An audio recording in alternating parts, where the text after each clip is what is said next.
It's time for another Perry's Inside Scoop. The Orange still unbeaten halfway through the year at 6-0. Orange head coach Dino Babers joins us in advance of the trip to Clemson, where Syracuse takes on number 5. The Tigers are 7-0. And Coach, it's so much fun to do this, and I know you win a game, you get the bowl eligibility. It opens up so many doors and a lot of fun stuff. Let's go back to the end of the game Saturday. Students primarily, but the crowd rushing out onto the field. What was your perspective? Oh, it was awesome because I was off to the side this time, and I wasn't out in the middle where everybody was just roughing me up out there after a couple of years ago with the Clemson win. But to see the fans and to see the students to get an opportunity to do that, that was really cool. And then just to see the players interact with all that stuff. Now, all that stuff is great. We're halfway done. We're at the halfway point of the football season, and we need to make sure we stay focused and stay grounded. You know, we talk about this all the time in terms of what it means to make a bowl game in general for program building and extra practices and the road trip and ticket sales down the road. And we'll talk about that in November and December. What's it mean to have that ticket in your hand right now with half the season left to play? So you've really got a lot more to focus on, but one of your goals for the year is already checked off. You know, it's peaceful. That's what it is. It's peaceful, and now we've got to make sure that we still have the same hunger that we've had in week 5 and 4 and 3 to get here. For all intents and purposes, unless it's Alabama, nobody has been with Clemson for the last handful of years.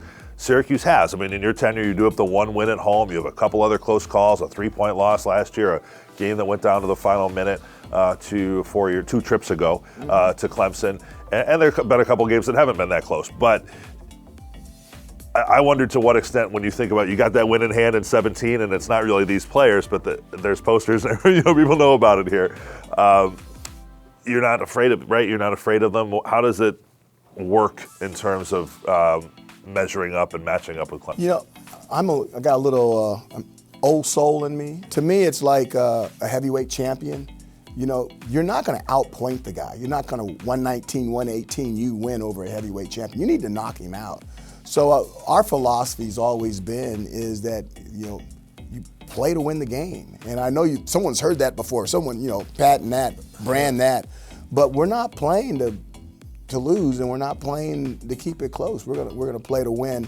And in doing that, sometimes the score is our favor, sometimes it's really close, and sometimes it's over before halftime. So knock on wood, I hope that's not the case. Sure. But we play to win, and we'll play it wide open and loose. A couple more quick ones here. You know, these games are measuring sticks. NC State was a measuring stick, and they played without a couple of their key players, but you won the game fair and square, and Syracuse wound up on top on that day. And now you come to Clemson, which feels like it's a little bit of a reach and a measure, but as we talk about the improvement of a Garrett Schrader, the leadership of Schrader, Tucker, Mikel Jones, those type of people, I could sense just in the hallways this week a little spring in their step about, yeah, let's take our shot. Is that what you're getting on the practice field? Absolutely. You know, even David got Goliath right there with that flat stone right there. You know, he took a shot.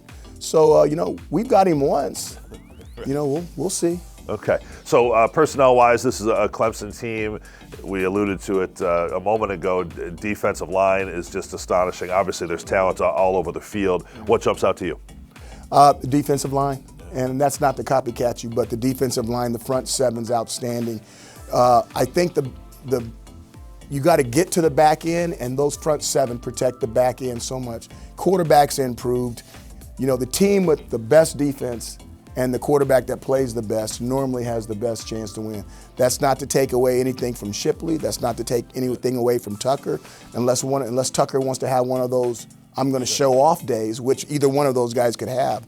It normally comes down to the team that makes the least amount of mistakes, the defense that plays the best, and the quarterback that plays better than the other quarterback. Well, hearing Coach Sweeney this week talk about last year's game, I think he's really upset at some of the plays that weren't made by them. He was talking about tackles for loss that could have happened that didn't. And if you look at the box score there, you had the upper hand as far as explosive plays. They didn't have a long run. They had one reception in the low 20s. Trevor Pena hit him for a 62-yard touchdown catch. So it's interesting, and I wondered if you have a sense at this point yet about what type of game we'll see. I just think it's going to be open. You guys, to me, whether we lose by 50 or lose by 1, it's a loss. Whether we win by 1 or win by 50, it's a W. So we're going to play. You know, we're going to be like Judge up there with the Yankees. We're going to get our cuts in. And then what happens, what happens. I'll just say this. If you win by 50, you might want to put the phone on Do Not Disturb for a minute. That's going to be a pretty big deal. Coach, thanks for your time. Best of luck in getting them ready this week, okay? Big time. Thank you, Matt. All right, Orange head coach Dino Babers and our Perry's Inside Scoop. Perry's is proudly made in New York.